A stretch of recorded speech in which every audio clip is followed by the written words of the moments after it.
Thank you for visiting my channel and for joining me in the Reading the Bible.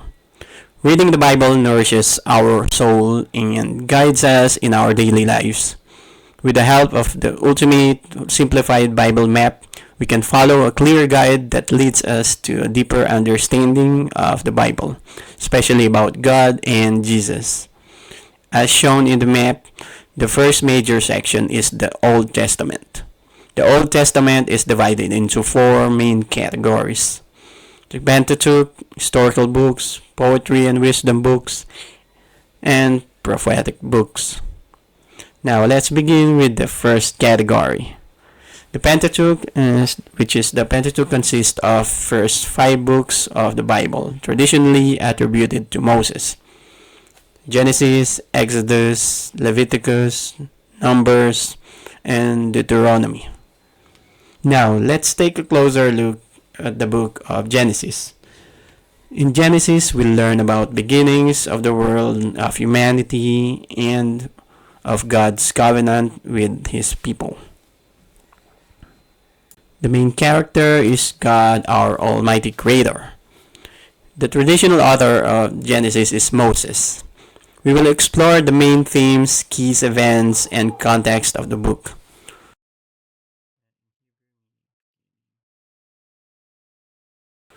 Let's break down the chapter of Genesis. Previously, we read chapter 1 to 2, which is the creation of the world and the first human beings. Chapter 3, the fall of humanity and introduction of the original sin. Chapter 4 to 5, the early generations of Adam after Adam and Eve. Chapter 6 to 9, the flood and the story of Noah's Ark. Chapter 10 to 11, the Tower of Babel and the dispersion of the nations. Chapter 12 to 50, the story of the patriarch Abraham, Isaac, Jacob, and Joseph, with 50 chapters and 1,500 verses. We will now continue our reading with Genesis 2, the creation of the man and the Garden of Eden. Then we proceed to Genesis 3, the fall of original sin. Let's get into it.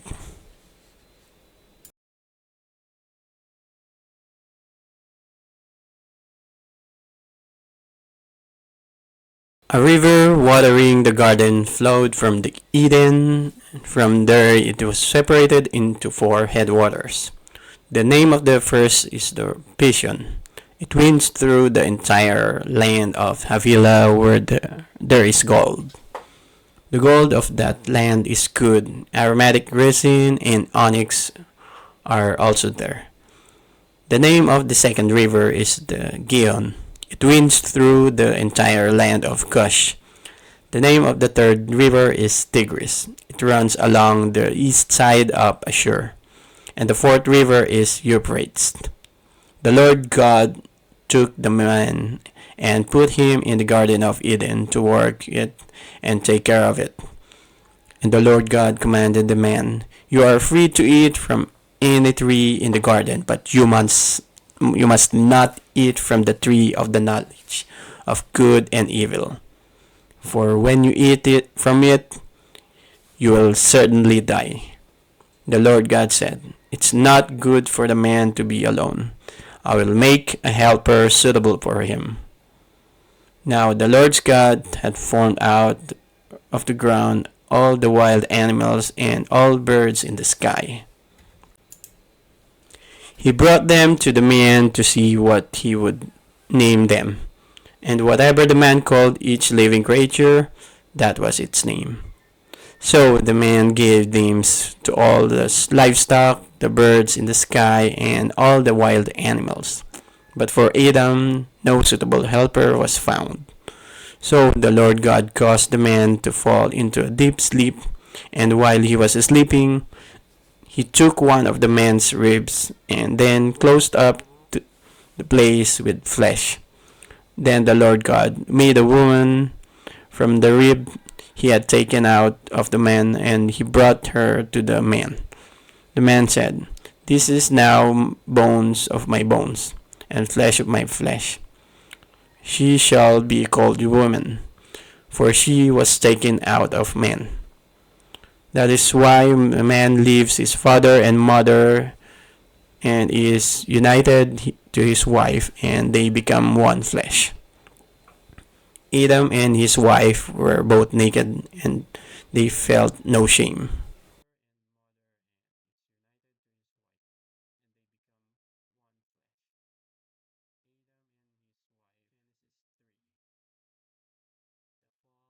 Now the serpent was more crafty than any of the wild animals the Lord God had made.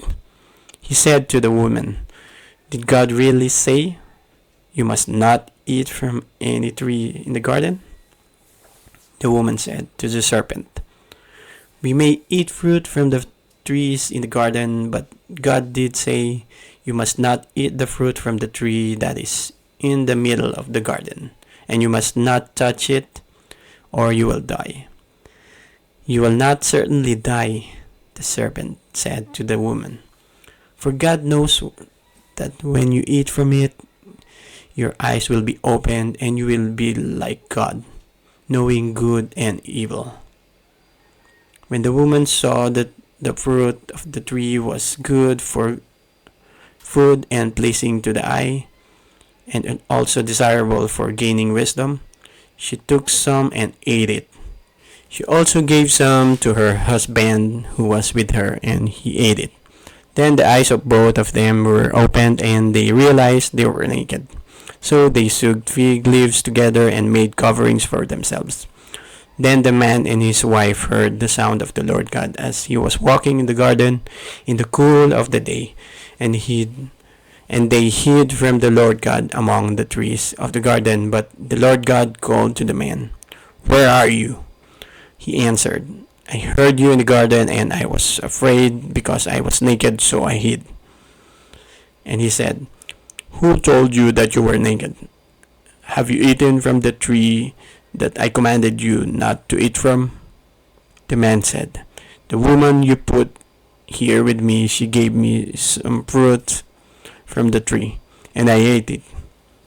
Then the Lord God said to the woman, "What is this you have done?" The woman said, "The serpent deceived me and I ate it."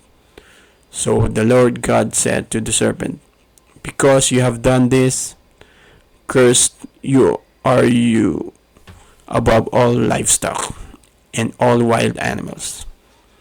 You will crawl on your belly and you will eat dust all the days of your life.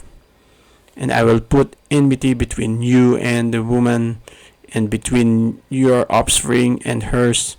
He will crush your head, and you will strike his heels." To the woman he said, "I will make your pains in childbearing very severe. With painful labor you will give birth to children. Your desire will be for your husband, and he will rule over you." To Adam he said, "Because you listened to your wife and ate fruit from the tree about which I commanded you, you must not eat from it. Cursed is the ground because of you. Through painful toil you will eat fruit from it all the days of your life. It will produce thorns and thistles for you, and you will eat the plants of the field. By the sweat of your brow you will eat your food, until you return to the ground, since from it you were taken, for dust you are, and to dust you will return." Adam named his wife Eve, because she would become the mother of all the living. The Lord God made garments of skin for Adam and his wife, and clothed them. The Lord God said, "The man has now become like one of us, knowing good and evil. He must not be allowed to reach out his hand and take also from the tree of life and eat, and live forever." So the Lord God banished him from the Garden of Eden to work the ground from which he had been taken. After he drove the man out, He placed on the east side of the Garden of Eden cherubim and a flaming sword flashing back and forth to guard the way to the tree of life. If you enjoy reading Bible with me, don't forget to hit the subscribe button so you can join me again in the next chapter.